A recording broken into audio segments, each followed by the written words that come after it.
Vous êtes prêts? Non, mais on va commencer. Moi, je suis prêt.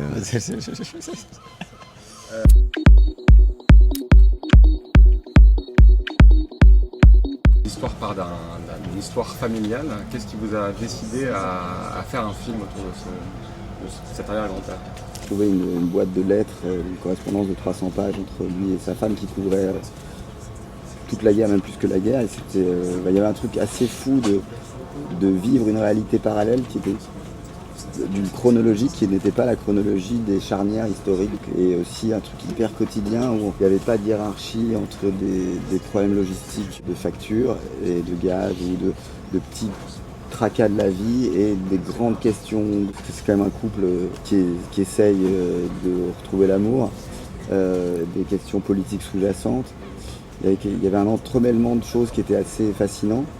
Et puis aussi, quand lui parlait de son travail, il y avait une sorte de modernité vertigineuse, parfois dans le vocabulaire et parfois dans les politiques. Et puis c'était intéressant aussi de tout bêtement de partir des gens qui étaient convaincus à Vichy en fait. Ils sont assez peu représentés vraiment, genre les mecs qui étaient convaincus. Pas juste de prendre, en fait je me dis mais il y a quand même des gens qui croyaient dur comme fer au maréchal quoi, donc ce serait peut-être intéressant de regarder ça quoi. Les archives nationales, j'ai retrouvé justement le personnage d'Henri Maud qui est son supérieur. En fait il y a un fond de ces archives et tout, et j'ai retrouvé des petites pochettes avec des différents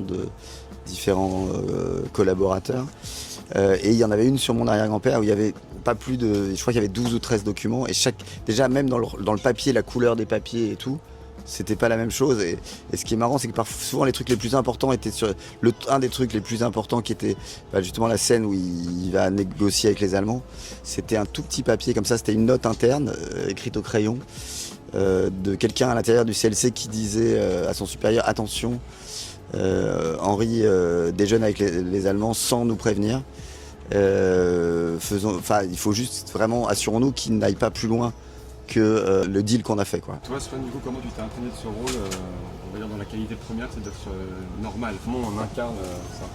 Ce qui est toujours intéressant, en fait, c'est d'aborder les personnages en creux. Ce qui intéresse beaucoup Emmanuel, c'est les détails. Donc déjà, il y a un travail qu'Emmanuel fait, c'est qu'il a des questions comme ça, c'est des questions auxquelles on a le droit de répondre des choses vraies ou des choses fausses, mais sur des trucs très quotidiens de la vie, une fois où t'as eu honte, ou une fois où t'as fait un cadeau à quelqu'un et en fait sa réaction t'a blessé, voilà. Et il y a tout ce matériau-là qui est un matériau de travail pour lui, pour les improvisations, et de travail pour nous aussi, parce qu'en fait, par exemple, la scène de la robe, quand on l'a tournée, en pleine prise, m'est remonté une question qu'il m'avait posée, une réponse que j'avais faite, donc m'est remonté un truc personnel, et ça m'a beaucoup troublé en pleine prise.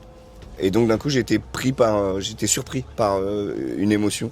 Donc de toute façon c'est ce travail-là qui est, ça m'est jamais arrivé de ma vie de travailler comme ça, et c'est exceptionnel.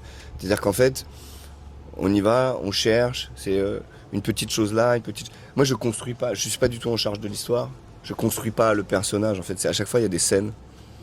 Et on arrive le matin, il y a une scène dans le scénario, il y a un canevas, mais donc on arrive, ok, concrètement, comment ça se passe? Alors attends, Arlette, elle était en train de voir avec Bio cette histoire de truc. Et pourtant, c'est même pas un truc qu'on voit ou qu'on entend à l'image, mais qu'est-ce qui se passe là-bas au fond? Qu'est-ce que tu fais? Toi, t'as besoin de ce papier, ok, on y va, alors il y a machin. Et on rentre dans les scènes comme ça. Donc en fait, la construction du personnage, elle s'est fait vraiment petit à petit. Et nous, beaucoup de discussions, il y avait un mystère, en fait. Il y a une question sans réponse, en fait. Pour moi, il est très opaque, ce personnage. Donc, on se disait, mais pourquoi jusqu'au bout? Enfin, à un moment, quand même, je sais pas, ça l'aurait pas rendu plus aimable, mais à un moment, il aurait pu retourner sa veste. C'est de la ferveur, c'est espèce de truc de mec buté, je sais pas, c'est de la naïveté. Et je sais pas si on a... Enfin, en tout cas, moi, je sais pas si j'ai trouvé la réponse. Mais... on avançait avec ces questions sans arrêt, en balançant d'un côté et de l'autre, en se disant « Ah tiens, là, attention, il faut pas qu'on le sauve trop. Et en même temps, il faut pas qu'on le charge non plus. C'est comme dit Emmanuel, et nous, on pose pas de jugement, il n'y a pas de verdict. C'est un dossier d'instruction. Donc on regarde factuellement qu'est-ce qui s'est passé. Et par contre, c'est le spectateur qui, à la suite de ça, lui, peut faire son propre jugement, peut voir des ponts avec sa propre histoire, avec ses ancêtres, avec le présent, ce qu'on veut, mais Et en fait, moi, je crois que j'ai vu le personnage vraiment hier. C'est marrant parce que très souvent on avait l'impression qu'on l'avait. Tu vois, par exemple, après la réunion post-rafle, tu vois, il y a le truc, je dis putain, ça y est, on a trouvé le sens du truc. Et puis on se disait, mais non, en fait, ça marche pas tout à fait. Et voilà, moi je sais quand on a tourné le moment où enfin il arrive sur une estrade.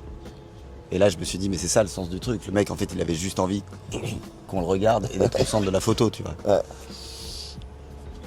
Et non. Mais je sais pas en fait. Mais après moi ça c'est aussi une conviction de cinéma. Je trouve toujours dommage cette idée que c'est quoi le personnage. Tu vois par exemple quand moi j'ai siégé dans des commissions, des choses comme ça, on me dit non mais je le comprends pas. Ou alors mais ça c'est pas logique. Enfin ce personnage là ne fait pas ça.